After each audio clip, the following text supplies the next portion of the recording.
క్రీస్తునందు ప్రియులారా, మీ అందరికీ క్రిస్మస్ శుభాలు తెలియజేస్తున్నాను. అందరూ బాగున్నారు కదా? నేటి వాక్య ధ్యానంగా పాత నిబంధనలో క్రీస్తు పుట్టుకను గురించి నెరవేర్చబడ్డ ప్రవచనాలను 4వ భాగాన్ని ధ్యానం చేద్దాం. ప్రత్యేకించి ఈరోజు ఇద్దరు ప్రవక్తలు, హోషేయ ప్రవక్త అదేవిధంగా జకర్యా ప్రవక్త ప్రభు గురించి రాసిన ప్రవచనాలను మనం ధ్యానం చేద్దాం. మొదటిగా హోషేయ భక్తుడు 3వ అధ్యాయం 5వ వచనంలో ఈ విధంగా ప్రవచించాడు.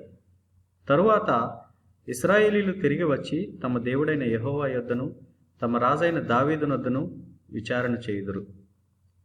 ఈ దినముల అంతమందు వారు భయభక్తులు కలిగి యెహోవా అనుగ్రహము నొందుటకై ఆయన యొద్దకు వత్తురు అని వ్రాయబడింది.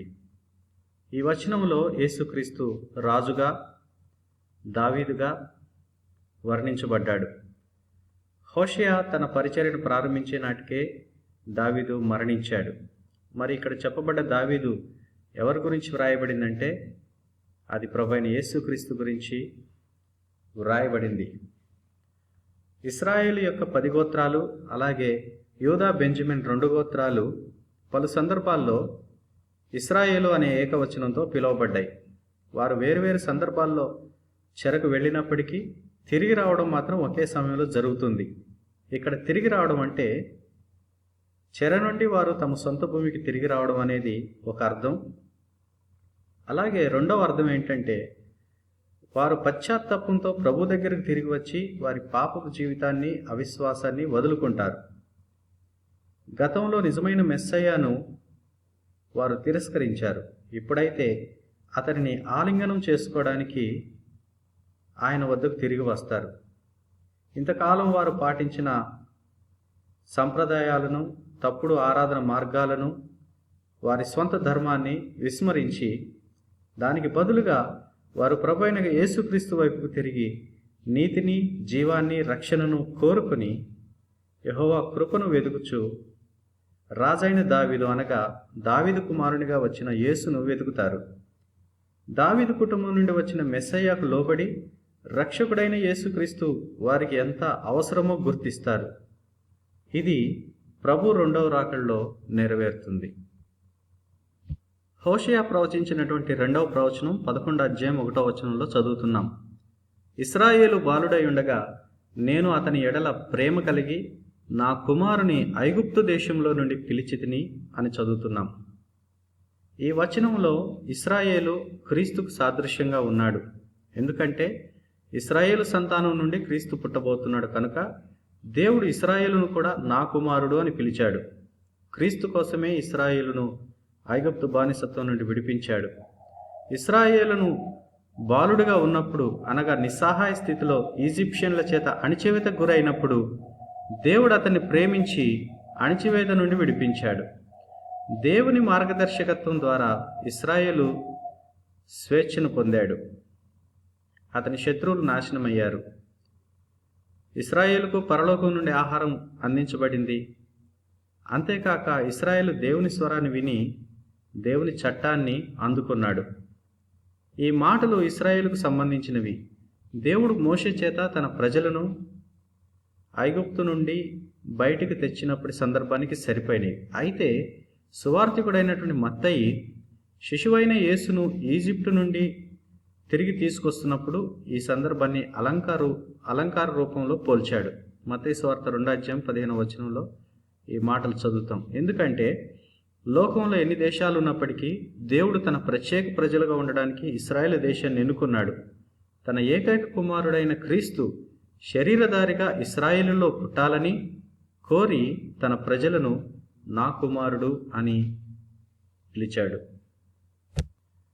క్రీస్తు గురించి జకర్యా ప్రవచించినటువంటి ప్రవచనం 3వ అధ్యాయం 8వ వచనంలో మనం చదువుతాం. ప్రధాన యాజకుడు అయిన యెహోషువ నీ ఎదుట కూర్చుండు నీ సహకారులు సూచనలుగా ఉన్నారు. నీవును వారును నా మాట ఆలకింపవలెను. ఏదనగా చిగురు అను నా సేవకుని నేను రప్పింపబోచున్నాను అని చదువుతుంటున్నాం.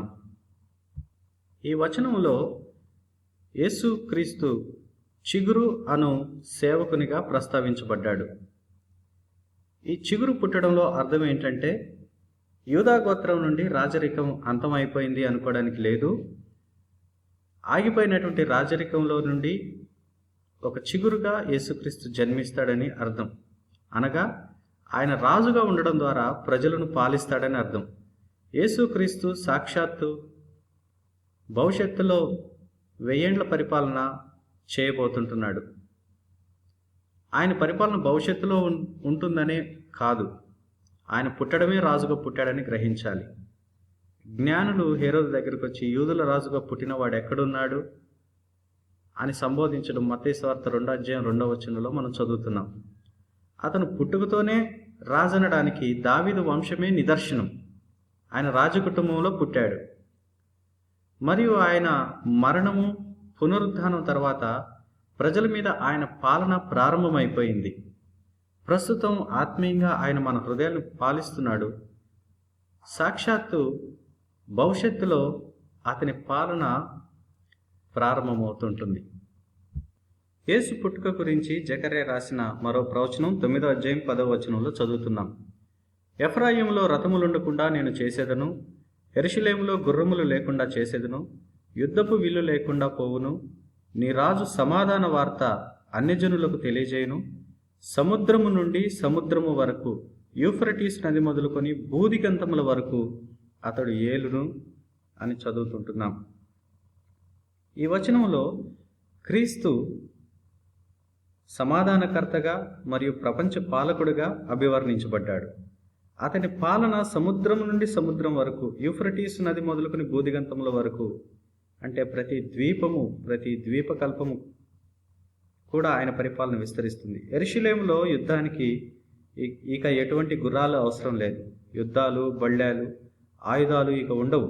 ఎందుకంటే యేసుక్రీస్తు శాంతి పరిపాలన చేస్తాడు. అన్ని జనులు ఈ సంగతి గ్రహిస్తారు. ఇది అతని 2వ రాకడలో జరుగుతుంటుంది. ప్రియులారా, నేటి ప్రపంచ పరిస్థితులు ఎలాంటి భయాందోళనలకు గురి చేసినప్పటికీ త్వరలోనే ప్రభు తిరిగి వస్తాడని, ఆయన తన రాజ్యాన్ని స్థాపిస్తాడని, ప్రపంచం ప్రతి అవినీతి నుండి విడిపించబడి నీతి ప్రపంచంగా మారుతుందని నిరీక్షణతో సాగుదాం. పరలోక ప్రార్థనలో ప్రభువు నేర్పిన విధంగా నీ రాజ్యము వచ్చునుగాక అనే ప్రార్థనను నిత్య ప్రార్థనలో చేర్చుకుందాం. దేవుడు మిమ్ములను దీవించునుగాక. ఆమేన్. ప్రార్థన చేసుకుందాం. ప్రియ పరలోకపు తండ్రి, మెస్సయ్యను తిరస్కరించిన మార్పు చెందని ఇశ్రాయేలీయులు సహితం నీ కృప కొరకు వెదికే సమయం వస్తున్నందుకై నీకు వందనాలు చెల్లిస్తున్నాం. ఇశ్రాయేలు నుండి నీ కుమారుడైన యేసుక్రీస్తును మా కొరకు అనుగ్రహించినందుకు నీకు స్తోత్రాలు చెల్లిస్తుంటున్నాం.